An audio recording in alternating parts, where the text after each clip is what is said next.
Hello everyone, I'm Keanu and today I'll be doing a different sort of video, a tier list of every movie trilogy that I've seen.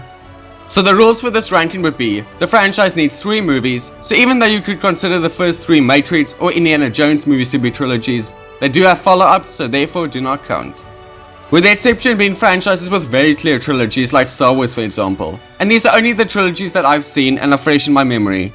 The tiers I will be using are bad tier, meets tier, good tier, great tier, and best tier. So with that said, let's begin.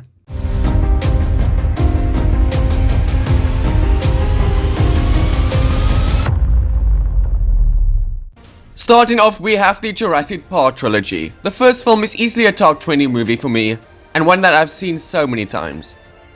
But as a whole trilogy, it's not all that great. Lost World is pretty mediocre and definitely nowhere near the level of the original. And then Jurassic Park 3 is definitely the weakest as it has a pretty boring story and some silly moments. Alan. But even though the other two aren't on the same level as the first, I still think they have the same vibe and at least don't feel out of place. So this trilogy is going in good tier for me, mainly because the original is so good, but the other movies are still fun enough. Then we have the Kung Fu Panda trilogy. The original film is one of my favorite animated films of all time and it's one that I have so much nostalgia for. And the other 2 movies are also very good. This whole trilogy is really an animated masterpiece, whether that refers to the fun characters, beautiful art style and captivating music. It just transports you into this world. And obviously it can be very funny and heartwarming too. It also just nails the villains, each one representing a different challenge our lead character faces. So easily, best tier for me. Then we have the MCU Spider-Man trilogy, just a great Marvel trilogy that contains some of the franchise's most rewatchable and entertaining films. And what each movie does really well, besides the comedy, are the villains. Vulture and Mysterio just being really charismatic and entertaining characters. And then obviously the old villains in No Way Home are great as well. And on that note, seeing all 3 Spider-Man interact was a dream come true. So for me, it is going in great tier. No Way Home is definitely the standout, and while the other 2 aren't on the same level, they are really fun. Then we have the Lord of the Rings trilogy. Without question, this is going in the top of base tier, and that is where it shall stay. These movies are my top 3 favorite films of all time, and it probably won't change anytime soon. This trilogy is just a masterpiece that brings the world of Middle-earth to life. Then the story tells is this big epic journey spanning 3 movies that is filled with so many strong emotions. It has moments of tragedy and sorrow, as well as moments of extreme victory. And when you reach the end, it is so satisfying and closes out all the plot lines in the best way possible. It really is the ultimate tale of good versus evil. Next up, we have the Planet of the Apes reboot trilogy. These movies take a kind of silly concept of apes fighting humans and does it in a way that just crafts a really good trilogy. Even though you get apes with guns riding horses, these movies overall have a really serious vibe to it, and it all comes together so well. Obviously, Andy Serkis is great as Caesar, and a really interesting character too, who is given such a good character arc. Visually, the cinematography is also really stunning, so for me it's going in great tier. Hopefully the 4th movie coming out next year will be just as good, but we'll have to see. Up next is the Captain America trilogy, a trilogy that contains 2 of the best movies in the MCU, being Civil War and Winter Soldier. And even the first movie is such a good origin story.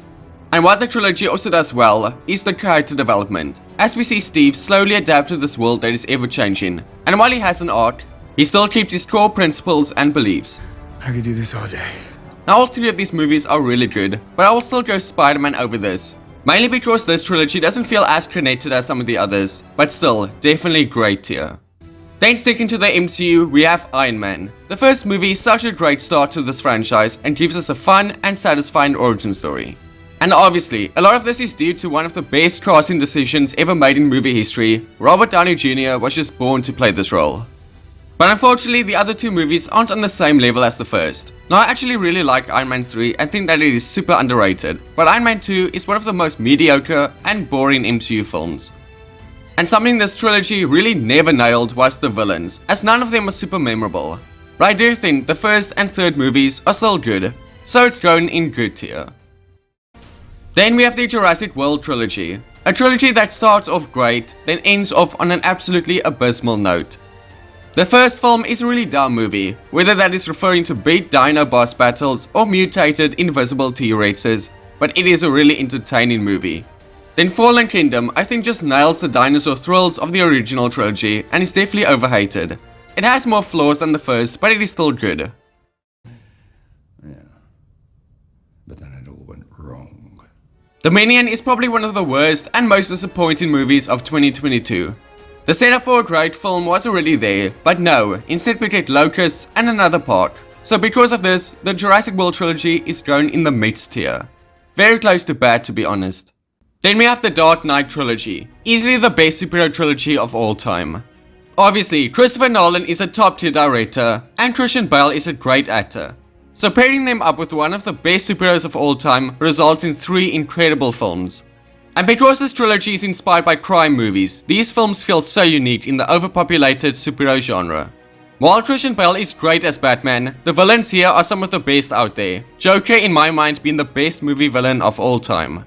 And when you reach the end of the trilogy, it is so satisfying, so for me it's easily going in best tier. Then we have the Star Wars prequel trilogy, movies that I definitely learned to like more in recent years. Now Phantom Menace and Attack of the Clones are still not very good. From a certain point of view. Mainly due to annoying characters, bad CGI and terrible dialogue.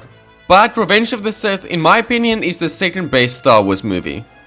And out of all 3 Star Wars trilogies, this one might feel the most consistent, as throughout these movies, there's one main story being told, and it can rise and fall. And once you reach the final film, it closes out that story so well. These movies may have flaws, but one of the things they do really well are lightsaber battles. So I'm going to place the prequel trilogy in good tier, mainly because Revenge of the Sith elevates it. That brings us to the Tobey Maguire Spider-Man trilogy. These are the Spider-Man movies I grew up watching, so they will always be some of my favorites of all time. Tobey Maguire just captures Peter Parker so well, and the first 2 movies captures his origin and journey as a hero in the best way possible. And of course, the villains here are great too, Green Goblin and Doc Ock being standouts. But Spider-Man 3 is my least favorite Spider-Man movie. It really ruins Peter's character at times, and I'm not a fan of the symbiote storyline. And that movie made a ton of other terrible choices too. So while I love the first 2 movies, I actually gotta go MCU Spider-Man over this, mainly because Spider-Man 3 was a really bad note to end on.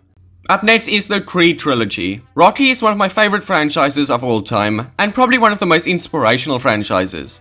And all of that is carried over to the Creed movies. All 3 of these are really consistently great.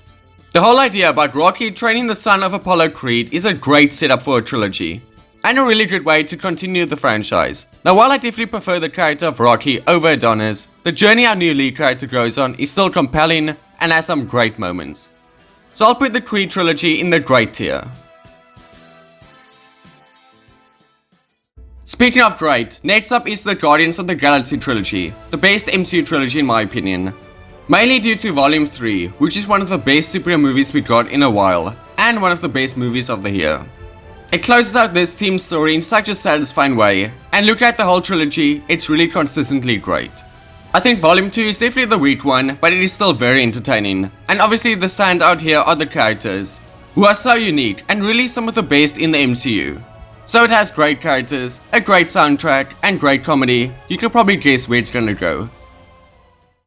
That brings us to the Ant-Man trilogy. Now the Ant-Man movies know exactly what they are. They are small, light-hearted adventures that are just trying to be entertaining. But at the same time, they hardly add anything new to the overall story, and really don't even feel like a trilogy. They can be really funny, and because of the powers the characters have, can be pretty creative action-wise, but aren't all that interesting overall. Then Quantumania feels so detached from the others, as it tries to set up Phase 5 by introducing the new main villain. But that isn't what these movies are supposed to be. So the Ant-Man trilogy is going in the mid tier. Then we have the Back to the Future trilogy, maybe the most rewatchable trilogy of all time. Back to the Future is one of my favorite movies and is easily the best time travel film ever. It's funny, really clever, and has 2 fantastic lead characters. Not to forget the incredible main theme that just captures this feeling of excitement so well. And the concept of the first movie about someone going back in time to when their parents were in high school. It's just a great premise for a film. The second movie is definitely nowhere near as good as the first, but it's still really fun.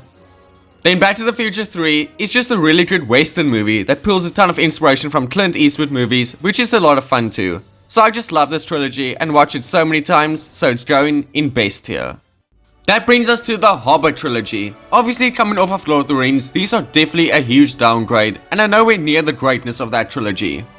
Mainly because they took a short book and turned it into 3 super long movies, so everything feels dragged out. And even with a limited amount of source material, the movies are still unnecessarily long. This is mainly evident in the first film.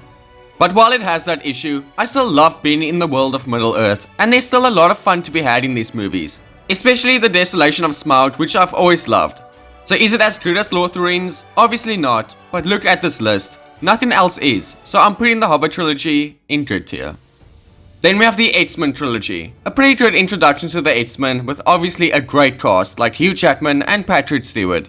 The trilogy on the other hand isn't the most consistent and really levels in quality. The first film is an okay superhero movie, but nowhere near the best. The second one, however, is one of the best X-Men movies. Then the third, like so many other trilogies, ends off on a bad note. And compared to some of the other Marvel heroes and teams, the X-Men have never been some of my personal favorites. But because there's still good content in here, I'm going in good tier. Then we have the Star Wars sequel trilogy. I've got a bad feeling about this. I mean, I'm sure most will agree with this placement. It is going in bad tier. Now don't get me wrong, there are some great moments, and I think The Force Awakens is a good Star Wars movie, but this trilogy wasn't planned out at all. It also ended the original character stories in really unsatisfying ways, and never even brought the original trio together once. Then the new characters are bland and two-dimensional, and for a lot of the trilogy, it just feels like they are rehashing the original. There was so much potential for this to be great, if they just stopped for a few minutes to plan out the main story. Then we have the Dollars trilogy. I watched these for the first time not too long ago, and these are some very good movies. Obviously the most famous westerns out there. And Clint Eastwood being the most famous western actor out there, so you get so many iconic scenes and some great classic western music. The Good, the Bad and the Ugly is easily the best of the 3. A Fistful of Dollars comes in at a close second, and for a few dollars more was the one I found myself caring for the least, but it's still good. Now while these are great movies and the best of their genre, as a trilogy it feels very disconnected, mainly because it was never meant to be a trilogy in the first place. So the actors don't actually play the same characters in each movie, which holds it back from some of the more connected trilogies, but it's still great tier. Up next is the Narnia trilogy. Maybe nowhere near the best fantasy movies ever made, but it is a franchise that I've always enjoyed, and it's always perfect for family movie nights. The first 2 are pretty good movies overall, and are definitely kind of tied in quality, but the third movie is a letdown. Maybe it's because I've actually read the book and therefore know how far from the source material they went, like why is the villain in the movie a cloud of mist? But it's definitely not bad, and it's still a fun enough adventure movie, and that sums up this trilogy. It is a fun adventure franchise, and isn't trying to be the best, but it is enjoyable. So it's going in good tier. Then we have the Star Wars original trilogy. I mean, what can I say? This is still one of the best trilogies of all time. Throughout these movies you get such a satisfying hero's journey, as you see Luke go from being the farm boy to saving the galaxy and redeeming his father. Obviously all the main characters are great, and the music by John Williams is some of the best ever composed. These movies are just magical, and they transport you to this huge galaxy that feels lived in. Then obviously Darth Vader is the most famous movie villain of all time, and this trilogy contains the most famous plot twist of all time. So famous you can't even call it a twist anymore. So without question, it's going in best tier. Then we have the Star Trek prequel reboot trilogy. Now it feels pretty weird including this one, because it doesn't really feel like a trilogy at all. Mainly because it is clear the third film wasn't supposed to close out the story, and there are plans to do a 4th movie, but will that ever happen? Who knows. But overall, I really like this version of Star Trek. The third movie is really mediocre though, and super forgettable, but the first film and Into Darkness are both great Star Trek movies. There is a great crew dynamic here, and the cast really do capture the characters from the original films really well. And of course, seeing Star Trek action with modern day visuals is great too. Out of the 3 movies, Into Darkness might actually be my favorite, which I know is a bit of an unpopular opinion. So while it isn't the best trilogy, mainly because it doesn't really feel like one, I will still go good tier, near the top of good tier too. Then lastly we have the How to Train Your Dragon trilogy, another fantastic DreamWorks trilogy, and just like Kung Fu Panda, it's really consistently good. These films have such rich world building, and it's a world you really enjoy spending time in. It has some great characters of course, and it develops this main friendship so well, so once you reach the end it is so emotional. Another thing that is great here is that each movie shows these characters in a different stage of life. So throughout these movies you really see them grow and change. Then obviously the animation style and music is so captivating and stunning. So with that, we end off on a strong note. It is growing in best tier. And there we have our final list. Thank you all for watching, and remember to subscribe if you enjoyed this video. Also comment down below your favorite trilogies and your least favorites, and with that said, I'll see you in the next one.